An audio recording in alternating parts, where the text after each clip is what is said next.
and the role of the international community, especially the United States, that there are things that are not accepted. Every leader and country in the region need to decide whether they are part of the camp of terror, extremism, or part of the camp of pragmatics and moderation. If some state or leader is choosing another path, there is a price to it.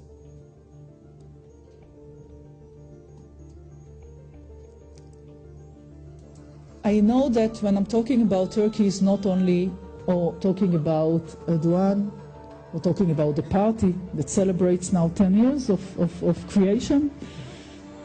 It's not only about interest. I'm aware that this relates also to ideology. And I don't want to undermine the ideology. And I know that this is part of the policy of the government in Turkey. But I do believe that the last thing that we should do is to say, okay, it's ideology, we cannot win this, we are losing Turkey, Turkey is going and becoming more extremist. I believe that in the end, when it comes to leaders, they need to decide what is best for their countries, not only the ideology of the party.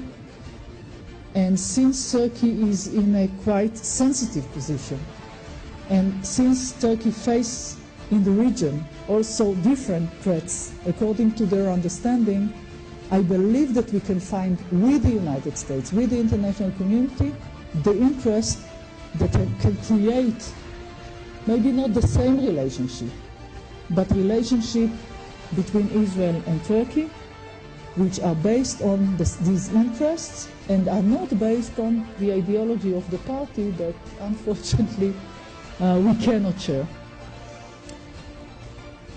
I know that there are those in Israel that are looking outside of Israel with fear, in a way, with concerns.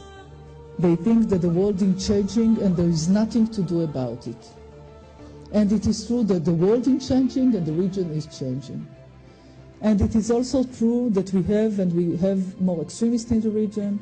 We have leaders that are trying to choose their own path and way. We have in Egypt Morsi that represent the Muslim Brotherhood. King of Jordan is facing his own problems at home.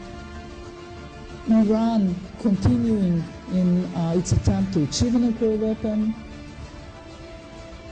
But I cannot accept the idea saying that there is nothing to do against it.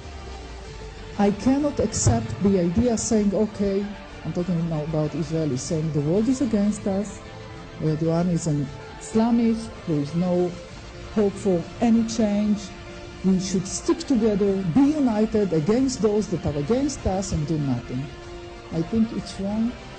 I think it's not the right policy for the state of Israel. The responsibility of any Israeli government is to find the way to redefine the interest and to find a way to work together with other states. It can be public, it can be not public if it's not convenient to some of the leaders in the region, but this is our responsibility. Because being isolated when the region is changing is something that we cannot afford. So we cannot shape the future of the region, but we can influence in a way when it comes to the relations between Israel and different states in the region, including Turkey. Thank you.